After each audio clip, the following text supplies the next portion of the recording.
With one weekend left in the regular season, there's still playoff drama. Only one team will be making its Kelly Cup playoffs debut this season. We'll hear from them. A fight to the finish? You bet. Details right now on ECHL Week.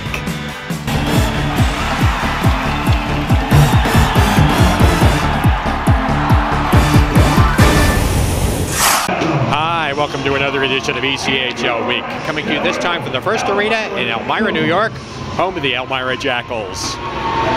Jackals head coach Mike Duco, assistant coach Glenn. Only 27 games remain on the regular season schedule, but there are still 3 Kelly Cup playoff reservations that have yet to be made. Heading into the season's final weekend, 3 teams are vying for 2 spots in the South Division. There are a number of possibilities, but at this point, South Carolina and Orlando control their own fates. The Stingrays could also ascend to have the home ice advantage in the first round of the playoffs. Regardless, both division champ Florida and Greenville are waiting to find out their opening round opponents. There's another postseason place open in the Mountain Division. Utah needs a win in its last 2 games to earn it, but Alaska, in its final pair of regular season games, is still in the running should the Grizzlies falter.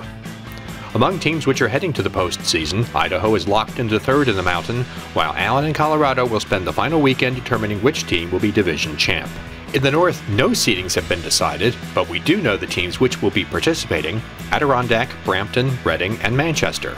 Meanwhile, the Central Division is all set. The first round matchups are division winner Toledo against Kalamazoo and Fort Wayne with home ice advantage against Quad City. Don't wait for next week's show to find out what happened. Follow ECHL Week on Twitter or go to our Facebook page to get timely coverage of the results, plus all of the scheduling information for the Kelly Cup playoffs. Hi, this is Jefferson Dahl of the Idaho Steelheads, and you're watching ECHL Week. Of the 16 ECHL postseason participants, only one will be making its Kelly Cup playoffs debut, the Brampton Beast. Moments after the team clinched its playoff berth last week, we spoke with head coach Colin Chalk about his team's improvement from last in the Eastern Conference a year ago to a postseason spot in 2017.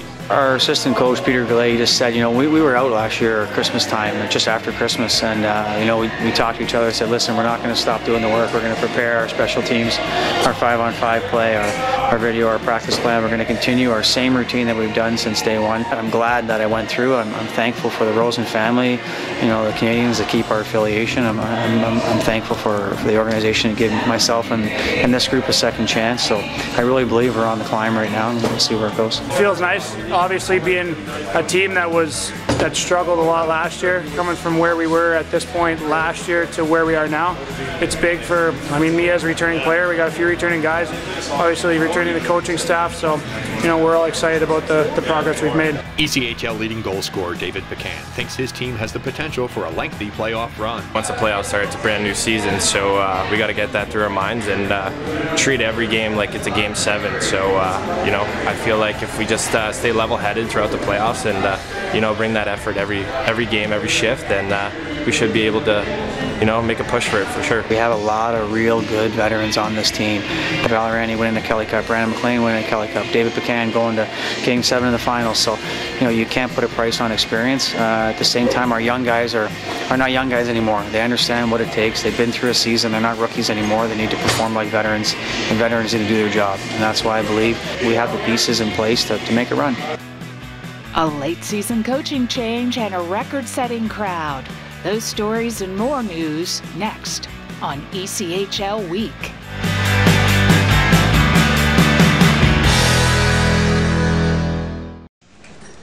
Check this out, bro. What's that, Brohim? I switched to Geico and got more. More savings on car insurance? Yeah, Professor, and more. Like renter's insurance. More ways to save. Nice, Bro-Tata Chip. That's not all protein shake. Geico has motorcycle and RV insurance too. Ooh, that's a lot more. Oh yeah, I'm all about more Teddy Roosevelt. Geico. Expect great savings and a whole lot more.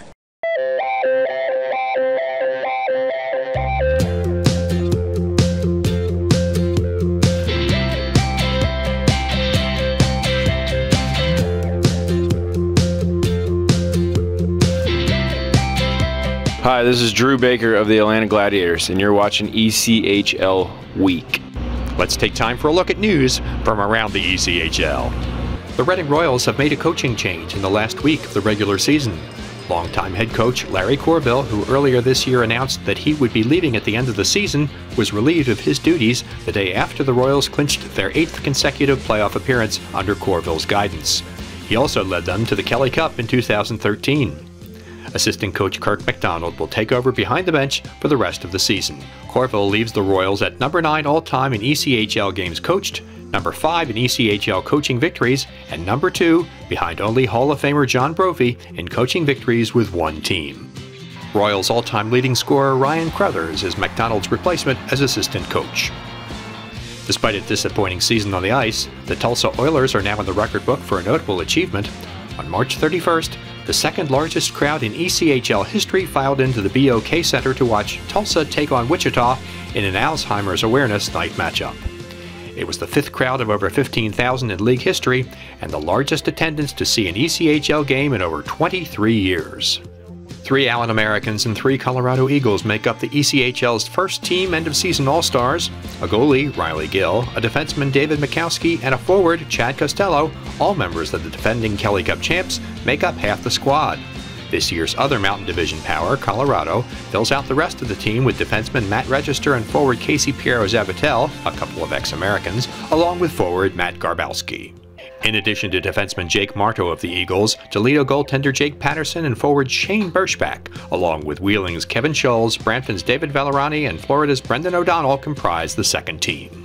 3 members of the Walleye, Nolan Zajac, Tyson Spink, and Tyler Spink, were named to the All-Rookie team, along with Landon Bowe of Idaho, Mike Cazzola of Fort Wayne, and Wheeling Scholes. The individual performance awards will be announced next week.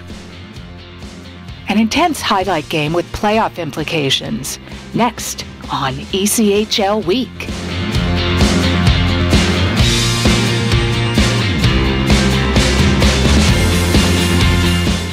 Don't miss a minute of ECHL action. Subscribe now to ECHL.tv. Take advantage of live streaming on your phone, tablet, or computer and never miss out on the action. No matter where you are. Catch every game from around the league. Relive your favorite team's great moments and big plays with full game replays and video on demand. Visit ECHL.tv now to sign up. If it's on ECHL.tv.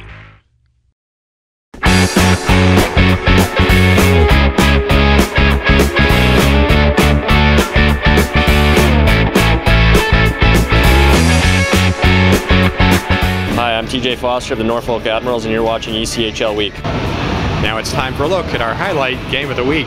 A lot of hitting in this matchup as the puck is played to the near side, and now it looks like we've got a fight breaking out. It's Anthony Collins and Travis Howe. They are finally going to go.